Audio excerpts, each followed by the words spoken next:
ಶ್ರೀಯುತ ಡಿ.ಕೆ. ಶಿವಕುಮಾರ್ ಅವರಿಗೆ ಇವತ್ತು ಕರ್ನಾಟಕ ನಾಡಿನ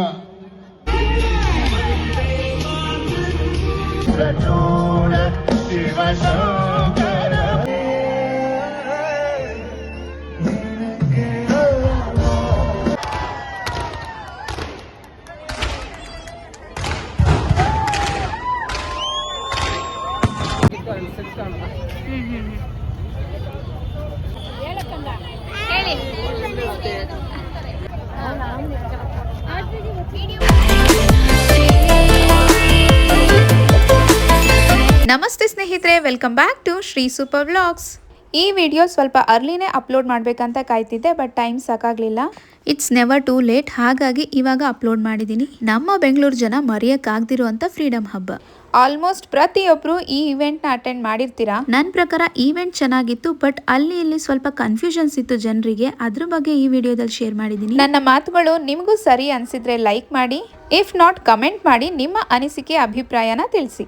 ಗ್ರೇಟರ್ ಬೆಂಗಳೂರು ಅಭಿವೃದ್ಧಿ ಸಚಿವ ಕೃಷ್ಣ ಬೈರೇಗೌಡರ ಪರಿಕಲ್ಪನೆಯಲ್ಲಿ ಮತ್ತು ನಮ್ಮ ಮುಖ್ಯಮಂತ್ರಿಗಳು ಡಿ.ಕೆ. ಶಿವಕುಮಾರ್ ಅವರ ಬೆಂಬಲದೊಂದಿಗೆ ಆಯೋಜಿಸಿದ್ದೇ ಈ ಫ್ರೀಡಮ್ ಹಬ್ಬ.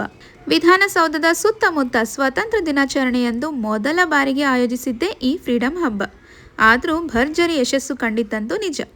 ರಾಷ್ಟ್ರೀಯ ಹಬ್ಬವನ್ನು ಜನಕೇಂದ್ರಿತ ಉತ್ಸವವನ್ನಾಗಿ ಪರಿವರ್ತಿಸುವಲ್ಲಿ ಯಶಸ್ವಿಯಾಯಿತು. ಸಾವಿರಾರು ಕುಟುಂಬಗಳು, ಮಕ್ಕಳು ಹಾಗೂ ವಿವಿಧ ಸಮುದಾಯದವರು ಕೂಡ ನಗರದ ಹೃದಯ ಭಾಗದಲ್ಲಿ ನಡೆದ ಈ ಸಂಭ್ರಮದಲ್ಲಿ ಭಾಗವಹಿಸಿದ್ರು. ಆದರೆ ಕಾರ್ಯಕ್ರಮ ಮುಕ್ತಾಯಗೊಂಡ ಬಳಿಕ ಆಗಿದ್ದಾದ್ರೂ ಏನು? ಜನಸಾಗರವನ್ನ ನಿರ್ವಹಣೆ ಮಾಡುವುದರಲ್ಲಂತೂ ಯಶಸ್ವಿ ಆಗೋಕೆ ಸಾಧ್ಯನೇ ಆಗಲಿಲ್ಲ. ಸ್ವಾತಂತ್ರ್ಯ ದಿನಾಚರಣೆ ಕೇವಲ ಸರ್ಕಾರಿ ಕಾರ್ಯಕ್ರಮ ಮಾತ್ರವಲ್ಲ, ದೇಶದ ಪ್ರತಿಯೊಬ್ಬ ನಾಗರಿಕರು ಕೂಡ ಭಾಗಿಯಾಗಬೇಕು ಅನ್ನುವ ಯೋಚನೆ ಇಟ್ಟುಕೊಂಡು ಕಾರ್ಯಕ್ರಮವನ್ನು ಆಯೋಜಿಸಲಾಗಿದ್ದು.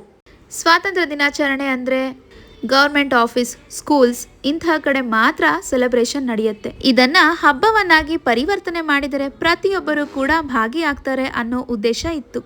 ಸ್ವಾತಂತ್ರ್ಯ ದಿನಾಚರಣೆಯಲ್ಲಿ ಜನರ ಪಾಲ್ಗೊಳ್ಳುವಿಕೆಯನ್ನು ಹೆಚ್ಚಿಸಲು ಇತರ ರಾಜ್ಯಗಳಿಗೂ ಮಾದರಿಯಾಗಬಹುದಾದ ಬೆಂಗಳೂರು ಮಾದರಿ ಎಂಬ ಮೆಚ್ಚುಗೆ ಕಾರ್ಯಕ್ರಮಕ್ಕೆ ಸಿಕ್ಕಿದ್ದಂತೂ ನಿಜ.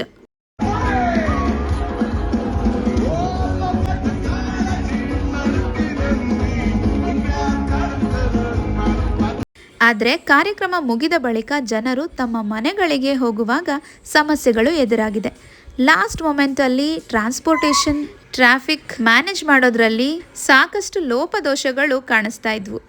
ಕನ್ನಿಂಗ್ಹ್ಯಾಮ್ ರೋಡ್, ಕ್ವೀನ್ಸ್ ರೋಡ್ ಮತ್ತು ವಸಂತ್ ನಗರ್ ಈ ರೀತಿ ಹಲವು ಕಡೆಗಳಲ್ಲಿ BMTC ಬಸ್ಗಳು ಸಿಗದೆ ಜನರು ಕಾಯ್ತಾ ಇದ್ದಿದ್ದನ್ನು ಕಾಣ್ತಾ ಇದ್ವಿ.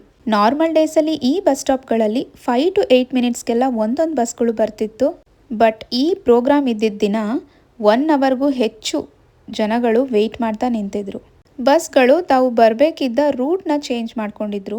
BMTC ಈ ಬಗ್ಗೆ ಯಾವುದೇ ನೋಟಿಫಿಕೇಷನ್ ಆಗಲಿ, ಇಂಟಿಮೇಷನ್ ಆಗಲಿ ಜನರಿಗೆ ಕೊಟ್ಟಿರಲಿಲ್ಲ. ಟ್ರಾನ್ಸ್ಪೋರ್ಟೇಷನ್ ಪ್ರಾಬ್ಲಮ್ ಆಗಿ ಜನರೆಲ್ಲ ಬಹಳ ಡಿಸಪಾಯಿಂಟ್ಮೆಂಟಲ್ಲಿದ್ದರು. ಮಕ್ಕಳಿಂದ ನಮಗೂ ಕೂಡ ಫ್ರೀ ಪಾಸ್ ಇತ್ತು, ಬಟ್ ಮಕ್ಕಳನ್ನ ಕರ್ಕೊಂಡೋಗೋದು ತುಂಬ ಕಷ್ಟ ಇತ್ತು. ಆ ಕ್ರೌಡಲ್ಲಿ ವಿಡಿಯೋಸ್ ಮಾಡ್ತಿರೋವಾಗಲೇ 2-3 ಜನದ್ದು ಮೊಬೈಲ್ಸ್ ಕೂಡ ಕಳೆದೋಯ್ತು.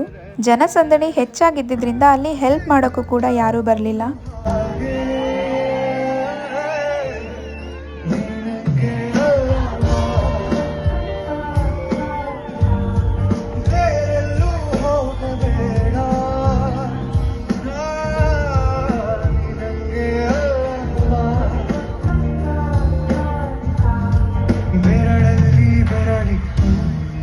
ಫ್ಯೂಚರಲ್ಲಿ ಫ್ರೀಡಮ್ ಹಬ್ಬದಂತಹ ದೊಡ್ಡ ದೊಡ್ಡ ಪ್ರೋಗ್ರಾಮ್ಸ್ ಮಾಡುವಾಗ ಜನರಿಗೆ ತೊಂದರೆ ಆಗದಿರೋ ರೀತಿ ಟ್ರಾನ್ಸ್ಪೋರ್ಟೇಷನ್ ವ್ಯವಸ್ಥೆಯನ್ನು ಬಹಳ ಅಚ್ಚುಕಟ್ಟಾಗಿ ಮಾಡಬೇಕು. ಎಂಟ್ರಿ ಆ್ಯಂಡ್ ಎಕ್ಸಿಟ್ ಟೈಮಲ್ಲಿ ಸ್ವಲ್ಪ ಕನ್ಫ್ಯೂಷನ್ಸ್ ಇತ್ತು.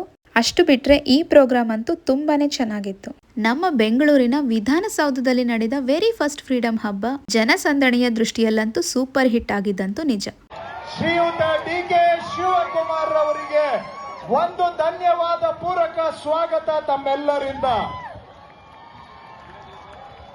ಹಾಗೆ ಮಂತ್ರಿಗಳಾದಂತ ಶ್ರೀ H.C. ಬಾಲಕೃಷ್ಣ ಅವರು ವೇದಿಕೆ ಮೇಲೆ ಇದ್ದಾರೆ. ಯಾರು ಮಾಡಿದ್ರು ಬಂಧುಗಳೇ?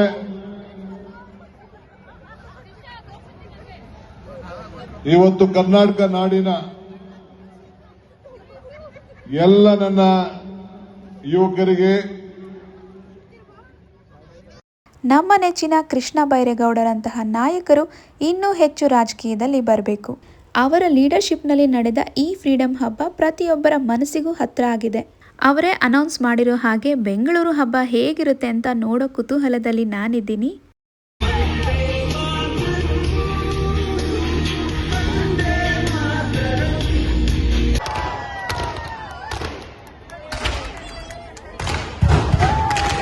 ಈ ವಿಡಿಯೋದಲ್ಲಿ ನನ್ನ ಅನಿಸಿಕೆ ಅಭಿಪ್ರಾಯನ ಶೇರ್ ಮಾಡಿದ್ದೀನಿ. ಸರಿ ಅನಿಸಿದ್ರೆ ಲೈಕ್ ಮಾಡಿ, ಇಲ್ಲ ಅಂದರೆ ಕಮೆಂಟ್ ಮಾಡಿ ತಿಳಿಸಿ. ಆಕಾಶದಲ್ಲಿ ಮೂಡಿದ ಈ ಚಿತ್ತಾರನ ಕೊನೆವರೆಗೂ ನೋಡಿ. Very stunning moment for all proud Indians. ಮುಂದಿನ ವಿಡಿಯೋ ಜೊತೆ ಮತ್ತೆ ಸಿಗ್ತೀನಿ. Thank you for watching.